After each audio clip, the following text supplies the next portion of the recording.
আসসালামু আলাইকুম সবাইকে। ঢাবি এ ইউনিটের রেজাল্ট দিয়ে দিয়েছে এবং রেজাল্ট পরবর্তী তোমাদের কি করণীয় বর্জনীয় কি করা উচিত হবে, আর অ্যাজ আ বড় ভাই বা as a teacher as a mentor আমি তোমাদেরকে এই জিনিসগুলো একটু জানাতে চাই এবং সেই জন্যই হচ্ছে আজকের এই ভিডিও। সো আশা করি তোমরা পুরো ভিডিওটা মনোযোগ দিয়ে দেখবা এবং এই ভিডিও যাদের জন্যই বানাচ্ছি তাদের মানসিক অবস্থা এই মুহূর্তে খুব একটা ভালো না, তারা অবশ্যই অনেক ডিপ্রেশনে আছো, কষ্টে আছো, বাট তারপর আমি বলবো যে একটু কষ্ট করে ভিডিওটা দেখো। ইনশাআল্লাহ ভাইয়া যতদূর সম্ভব আমি তোমাদেরকে মোটিভেট করার এবং সামনের দিনের গাইডলাইন দেওয়ার চেষ্টা করব।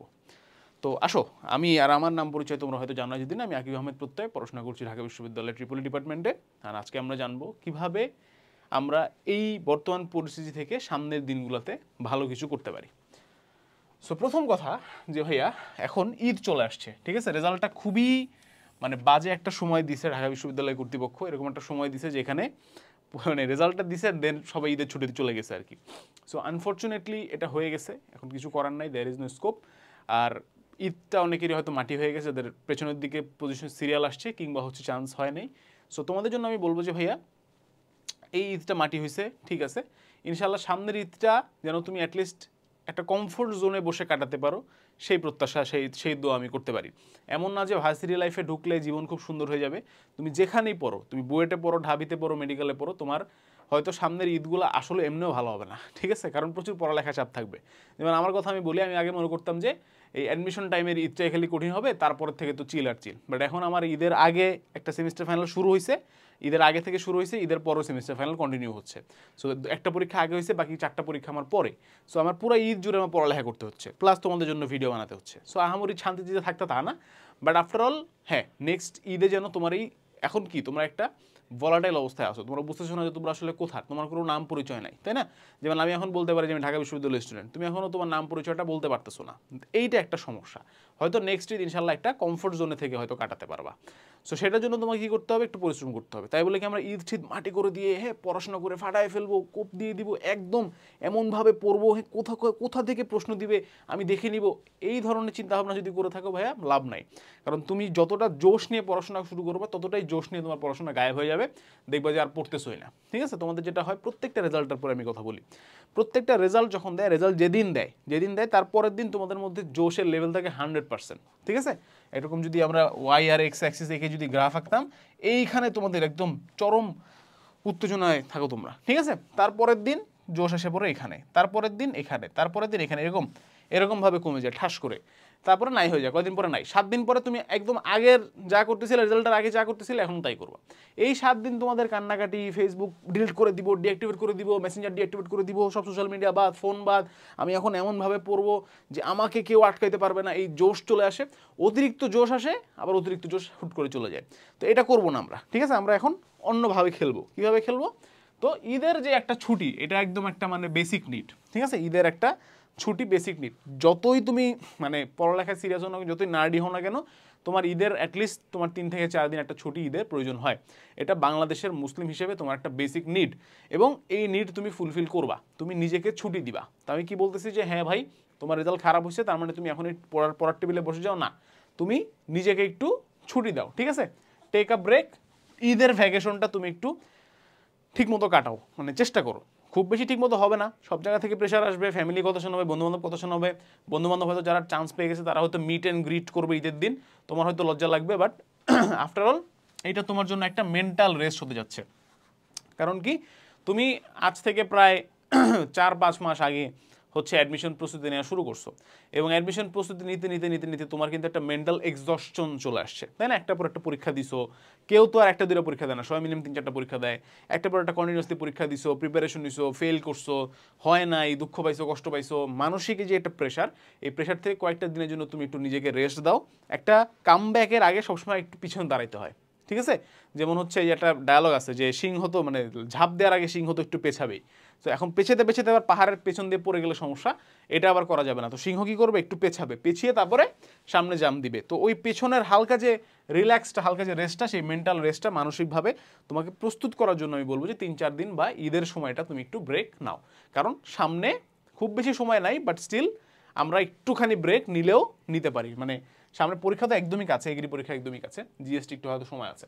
তো এখন প্রশ্ন হচ্ছে ভাই যে ঠিক আছে ব্রেক নিলাম, হাবিজাবি সব কথা বললেন, এখন প্রশ্ন হচ্ছে ভাই আমরা কি একটা টার্গেট করব নাকি দুইটাই টার্গেট করব? একটা না দুইটা মানে কি ভাই? একটা না দুইটা মানে হচ্ছে আমাদের দুইটা পরীক্ষা আছে, একটা হচ্ছে এগ্রিকালচার গুচ্ছ, কৃষি গুচ্ছ, আর একটা হচ্ছে জিএসটি গুচ্ছ, জেনারেল সায়েন্স টেকনোলজি গুচ্ছ। জিএসটি গুচ্ছ অনেক আন্দোলন হয়ে জিএসটি গুচ্ছকে আমরা ভাঙতে দেই নেই, অল্প কিছু ভার্সিটি, মানে সব ভার্সিটি তো নাই, অল্প না অনেক ভার্সিটি আছে, বাট অনেকগুলো আবার ছুটে হয়ে গেছে, সাস জগন্নাথ, বাট জিএসটি স্টিল আছে, এগ্রি এবং জিএসটি দুইটা আছে। তো আমরা কি একটা টার্গেট করবো না দুটো টার্গেট করবো? অনেকে এখন চিন্তা করবো যে ভাই এগ্রির জন্য বেশি সময় নাই, খুব তাড়াতাড়ি পরীক্ষা, তাহলে আমরা জিএসটির জন্য টার্গেট করি। বাট আমি বলবো যে না, this is a wrong approach, তুমি দুইটার জন্য টার্গেট করবা, ঠিক আছে? তাহলে কোনটার জন্য টার্গেট করবো ভাই? দুইটার জন্য টার্গেট করবো, ভালো কথা। এই দুটো ভার্সিটির জন্য কি কি পড়াশোনা করতে হবে, এবার ডিরেক্টলি আমরা সেই আলাপে চলে আসি। এই দুটো ভার্সিটি চান্স পাওয়ার জন্য তোমার কি কি লাগবে সেই আলাপে চলে আসি। কিছু জিনিস লাগবে কমন, দুইটা ভার্সিটির জন্যই লাগবে, থিওরি, ফর্মুলা, শর্টকাট। দেখো এই অ্যাডমিশনগুলা কৃষিগুচ্ছ, এগ্রিগুচ্ছ খুবই টিপিক্যাল অ্যাডমিশন। মানে ঢাবির পরীক্ষা যেমন হুট করে অনেক কঠিন হয়ে যায়, হয় না? এবছরই তো অনেক কঠিন হয়েছে না প্রশ্ন, আমরা নিজেরাই ম্যাথ দেখে আমরাই চমকাই গেছি, ভাই এটা কী প্রশ্ন দিল, ঠিক আছে? এটা রিয়াল গল্প। মানে যেদিন ঢাবির প্রশ্ন পরীক্ষা হইলো, আমাদের তো সলভ করি আমরা প্রশ্ন অফিসে এসে, আমরাই চমকাই গেছি, ভাই কী প্রশ্ন হলো, ঠিক আছে? মানে এত বড় কেন, এত সময় লাগতেছে কেন? কারণ লিটারালি দেখা গেছে যে ম্যাথের রিটেন যেটা আসছিল এটা আমার নিজেরই সলভ করতে লাগছে অলমোস্ট 30 থেকে 35 মিনিট, ঠিক আছে? এবং রিল্যাক্সড একটা অবস্থায় বসে, এসির মধ্যে বসে, ঠিক আছে, চা টা খেতে খেতে আস্তে ধীরে, তারপরে এত সময় লাগছে। তো পরীক্ষার হলে তুমি যারা পারছো হ্যাটস অফ ম্যান, যারা পারো নাই তুমি ইউ আর নর্মাল পারসন, আমি হলেও পারতাম না পরীক্ষার হলে, ঠিক আছে? বাট এগ্রি আর জিএসটি যে পরীক্ষাগুলো আছে এগুলো খুবই টিপিক্যাল পরীক্ষা হয়, এগুলো হুট করে এরকম কঠিন প্রশ্ন দিয়ে দেওয়ার সম্ভাবনা খুবই কম আছে, হতে পারে বাট খুবই কম। তো এখন যেটা সেটা হচ্ছে যে থিওরি থেকে দেখবা যে অলওয়েজ কিছু প্রশ্ন আসে। থিওরি থেকে মানে কি ভাই একদম বেসিক থিওরি না, মোটামুটি লেভেলের থিওরি, যে তুমি জিনিসটা বুঝে পড়ছো কিনা, ফর্মুলাগুলো তুমি বুঝে পড়ছো কিনা, কি হয়েছে না হয়েছে এগুলো তুমি বুঝতেছো কিনা, এই জিনিসটা জানার জন্য তোমাকে যে থিওরি পড়তে হবে সেই থিওরিটা প্রয়োজন। এই থিওরি থেকে প্রশ্ন আসে, ফর্মুলা থেকে ডিরেক্ট প্রশ্ন আসে। এগ্রি জিএসটি যখন আমি ক্লাস নেই তখন আমি দেখি যে হুবহু ফর্মুলা কোশ্চেন তুলে দিছে, মানে ফর্মুলাটাই কোশ্চেন আকারে তুলে দিছে, এরকম প্রশ্ন আসে। কিছু ম্যাথ আছে যেগুলো টিপিক্যাল, এগুলো ঢাবিতে হচ্ছে 2005 থেকে 2015-র মধ্যে দেখবা অনেকবার আসছে এই টাইপের ম্যাথ। এই ম্যাথগুলো হচ্ছে শর্টকাট দিয়ে করা যায়, ঠিক আছে? অর্থাৎ মেইন যে ফর্মুলা, মেইন যে প্রসেস সেটা দিয়ে করলে অনেক বড় হয়, বাট শর্টকাট দিয়ে করলে ঠাস করে অ্যান্সার লিখে দেওয়া যায়। যেমন ধরো ওই যে কিছু ম্যাথ আছে, একটি সরল রেখা ও একটি কোনিক্সের মধ্যকার এরিয়া, তারপরে হচ্ছে আর কি বলবো, ধরো ত্রিকোণমিতির কিছু আছে, ওই যে পদ সংখ্যা ডিভাইড বাই 2 হচ্ছে সবসময় যোগফল হয়। এই যে সাম বা এই যে শর্টকাটগুলা, এই শর্টকাটগুলা থেকে অলওয়েজ এগ্রি এবং জিএসটিতে কিছু না কিছু প্রশ্ন আসে। জিএসটিতে খুব বেশি আসে, এগ্রিতে একটু কম আসে। সুতরাং এই জিনিসগুলো দুইটার জন্যই লাগবে তোমার। তো তুমি এখন তোমার হাতে খুব বেশি দিন সময় না থাকলে তুমি অ্যাটলিস্ট এগুলো শেষ করো, তাহলে তোমার এগ্রি জিএসটি দুটোর জন্য প্রিপারেশন হয়ে যাচ্ছে কিন্তু, এবং অটোমেটিক্যালি তুমি দেখবা যে অনেক কিছু তুমি অ্যাকচুয়ালি পারতেছো। আবার রিভাইজ দাও এই জিনিসগুলো, ঠিক আছে? আচ্ছা, নেক্সট যেটা সেটা হচ্ছে যে এগ্রির জন্য সলভ করতে হবে এগ্রি কোশ্চেন ব্যাংক, জিএসটির জন্য সলভ করতে হবে জিএসটি কোশ্চেন ব্যাংক। এখন প্রশ্ন হচ্ছে ভাই কোশ্চেন ব্যাংক আমরা কিভাবে সলভ করব? হ্যাঁ, এটা তোমরা বুঝো না, প্রশ্ন ব্যাংক সলভ করার নিয়মে তোমরা বুঝো না। আমি তোমাকে দুইটা ওয়ে বলি, দুইভাবে প্রশ্ন ব্যাংক সলভ করা যায়। এক নাম্বার ওয়ে হচ্ছে ধরো এগ্রির জন্য, যেটার সময় আমাদের কম, খুবই কম সময় আছে তোমার হাতে, এখন তুমি কিভাবে প্রশ্ন ব্যাংক সলভ করবা? এখন আমরা যাব হচ্ছে ইয়ার বেসড প্রশ্ন ব্যাংক সিস্টেম।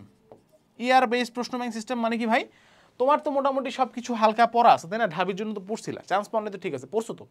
তারপরে এসে আমি তোমাকে বলতেছি থিওরি, ফর্মুলা, শর্টকাটগুলো রিভাইজ দাও, রিভাইজ দিছো তো। আচ্ছা, রিভাইজ দেওয়ার পরে তুমি চলে যাও, ধরো এগ্রি গুচ্ছ শুরু হয়েছে কবে থেকে? 2021 মনে হয়। 2021 সালের এগ্রি জিএসটি না, এগ্রির কোশ্চেন নাও, নিয়ে তুমি একটানা সলভ করা শুরু করো, 1 নম্বর থেকে 100 নম্বর পর্যন্ত সবগুলো প্রশ্ন সলভ করা শুরু করো, ঠিক আছে? তারপরে 2022-এ যাও, 2022-এ যাও, শুরু হয়েছে মনে হয় 22 থেকে নাকি, ভুলে গেছি, যাই হোক, যে যত বছর আছে মানে প্রশ্ন ওয়াইজ সলভ করো। সলভ করার সময় কি করব ভাই? 3 ধরনের প্রশ্ন আমরা মার্ক করব। কিছু প্রশ্ন দেখেই পারছি, ওগুলার জীবন আমি দ্বিতীয়বার দেখব না। কিছু প্রশ্ন আমার কনফিউশন হয়েছে, যেই প্রশ্নে একটু কনফিউশন হচ্ছে সেটাকে এরকম একটা গোল্লা দাও বা কোনোভাবে মার্ক করো, ঠিক আছে? কোনোভাবে ওই প্রশ্ন নাম্বারটা মার্ক করে রাখো। তারপর কিছু প্রশ্ন ভাই কিচ্ছু বুঝতেছি না যে কীভাবে অ্যান্সার করতে হবে, কোন ফর্মুলা অ্যাপ্লাই করতে হবে, কোন চ্যাপ্টার থেকে আসছে এটাও বুঝতেছি না মাঝে মধ্যে, ওগুলোকে আবার ডিফারেন্ট ওয়েতে মার্ক করো, এরকম স্কোয়ার দিয়ে মার্ক করো বা কিছু একটা করো। দেন তোমার কাছে এখন 3 ধরনের প্রশ্ন আছে, যেগুলো একদম হুবহু পারি, যেগুলো কিছু কনফিউশন, আর যেগুলো কিচ্ছু পারি না। যেগুলো হুবহু পারি এগুলো লাগবে না, যেগুলো হালকা কনফিউশন ওগুলোকে আবার রিভাইজ দাও, ওই চ্যাপ্টারটা খুলো, ওই টপিকটা খুলো, একটু পড়াশোনা করো, বুঝো, জানো, শেষ। যেগুলো কিচ্ছু পারি না ওইখানে আবার যাও, দেখো, বুঝো, দেন ওই পরীক্ষাটা আবার দাও। এবার তো তোমার সবগুলো পারা উচিত, তাও দেখবা ভুল হবে। তাও দেখবে ভুল হবে। এবার তুমি টার্গেট নেবা হচ্ছে ভাই 15 মিনিটে দাগায় ফেলবো আমি সব, কারণ আমি তো সব পারি, সব জানি। তাও দেখবে 15 মিনিটে তোমার টেস্ট করতে ডিফিকাল্ট হচ্ছে। প্রত্যেকটা ইয়ারের প্রশ্ন অ্যাটলিস্ট 2বার করে, 2 টাইমস 2বার করে তুমি সলভ করবা, দেখবা যে ওখান থেকে হুবহু কিছু জিনিস কমন আসছে। হুবহু কমন না আসলেও ওই টাইপের প্রশ্ন আবার রিপিট হয়েছে। ট্রাস্ট মি অন দিস, তোমার প্রশ্ন কমন পড়বে। ঠিক আছে? এটা কখন ভাই? যখন আমার হাতে সময় কম, যেমন এগ্রির জন্য।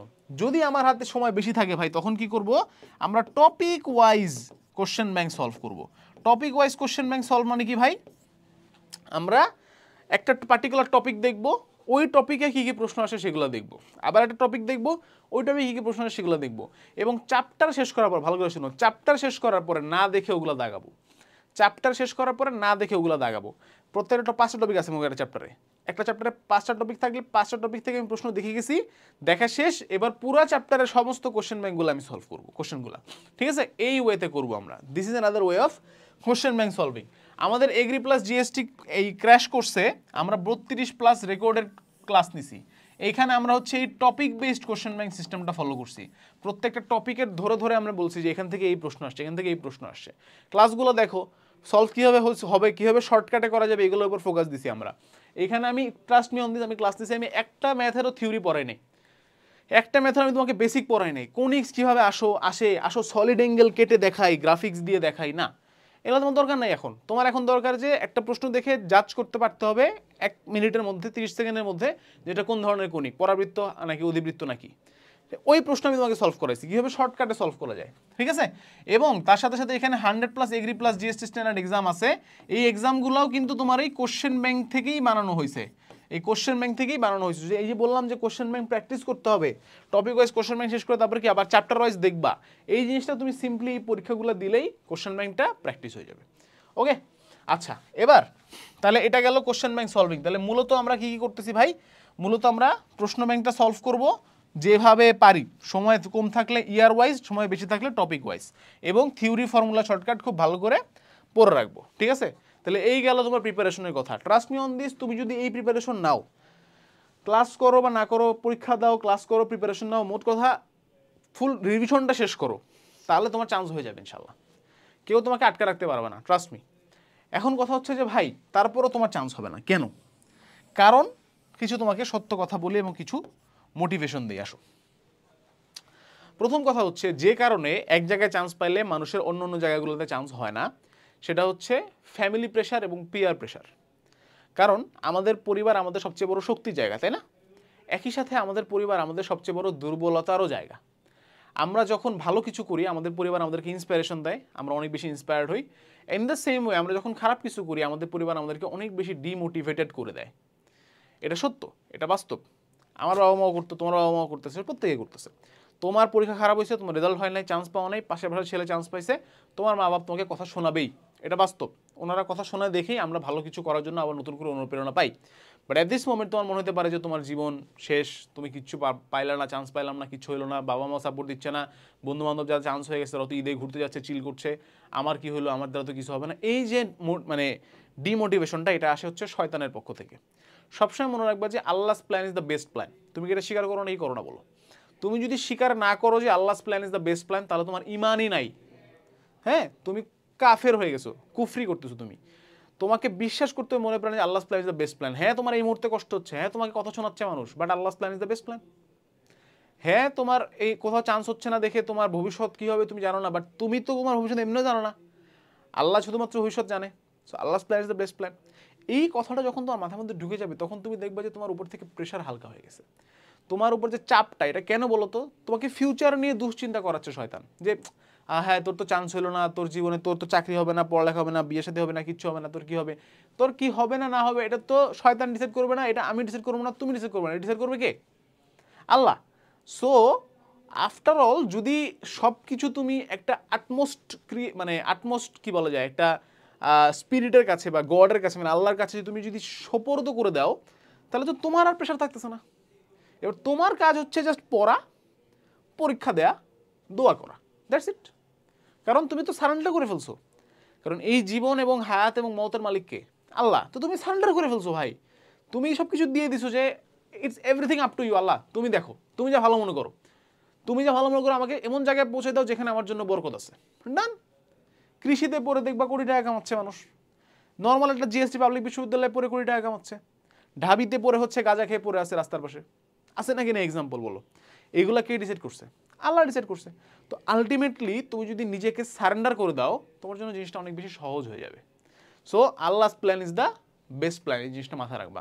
এইটা মাথায় রাখলেই দেখবা সব চিন্তা, কষ্ট, দুঃখ সব চলে যাচ্ছে, ঠিক আছে? সো ফ্যামিলি প্রেশার থাকবে, ফ্রেন্ডদের প্রেশার থাকবে, তোমার কষ্ট হবে পড়তে, কষ্ট হবে ফোকাস করতে।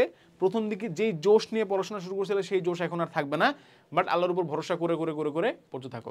ফোকাস পাওয়ার নাই তোমাদের, তোমরা বলো যে ভাই ফোকাস করতে পারি না, বেশিক্ষণ পড়তে পারি না, যতই চেষ্টা করি না কেন। যেই মুহূর্তে ফোকাস ভাঙবে 2 রাকাত নফল নামাজ, যেই মুহূর্তে ফোকাস ভাঙবে 2 রাকাত নফল নামাজ, ঠিক আছে? পড়তে বসবা টাইমার নিয়ে, 20 মিনিট ধরে ফোকাস দিতে পারছি, বন্ধ করো, আর ভালো লাগতেছে না, একটু ফেসবুকে ঢুকি না, ফেসবুকে ঢোকা যাবে না, নামাজ 2 রাকাত নামাজ, আবার ব্যাক, 2 রাকাত নামাজ ব্যাক, এভাবে পড়ো না, সারাদিন পড়ো, সারা রাত পড়ো। কে তোমাকে আটকে রাখছে বলো? কেউ তোমাকে আটকে রাখছে যে না পড়িস না? তুমি নিজেই তোমাকে আটকে রাখছো যে পড়িস না। সো আলটিমেটলি তোমাকে নিজেকেই নিজে পরিশুদ্ধ করতে হবে এবং নিয়ত সহি করতে হবে যে ভাই আমি এগুলো অ্যাচিভ করার আমি কেউ না, এগুলো অ্যাচিভ করার একমাত্র মালিক হচ্ছে আল্লাহ, অ্যাচিভ করানোর একমাত্র মালিক হচ্ছে আল্লাহ। সো আল্লাহ আমাকে পথ দেখাবে, তাই বলে আবার ঘুমায় থাকলে হবে না, ঘুমায় থাকলে আল্লাহ পথ দেখাবে না, তারা তো হয়তোই। হযরত মুসা আলাইহিস সালাম তার জীবনে এতগুলো যুদ্ধ কেন করছে? সে তো আল্লাহর কাছে দোয়া করতে পারত, আল্লাহ তুমি এদেরকে ধ্বংস করে দাও, আল্লাহ ধ্বংস করে দিত, তারপর তো যুদ্ধ করছে। সে শিক্ষা দিয়ে গেছে আমাদেরকে যে উই হ্যাভ টু ফাইট, এবং it's a fight, it's a war. So এই যুদ্ধে তোমাকে সফল হইতে হলে তোমাকে পড়াশোনা করতে হবে ভাই, এবং দোয়া করতে হবে, আল্লাহর কাছে চাইতে হবে। সো দ্যাটস অল, আমার আর কিছু বলার নাই আসলে। আমি সব কিছু বলে দিছি, কীভাবে পড়তে হবে তাও তোমরা জানো, কেমনে পড়বা তাও তোমরা জানো, কোত্থেকে পড়বা তাও জানো, কোর্সের ব্যানারও দিয়ে দিছি, লিঙ্কও দিয়ে দিছি ডিসক্রিপশনে। দ্যাটস ইট, মোটিভেশনও দিয়ে দিছি, এবং তোমাদের জন্য অনেক অনেক দোয়া, ভালোবাসা। ইনশাআল্লাহ আল্লাহ তোমাদের জন্য ভালো করবে, যাদের যাদের পাবলিকে পড়ার ইচ্ছা, সেই মনোবাসনা আল্লাহ তাআলা অবশ্যই অবশ্যই কবুল করবে, সেই দোয়া করে আজকে ভিডিও শেষ করছি। আসসালামু আলাইকুম, আল্লাহ হাফেজ, দেখা হবে বিজয়।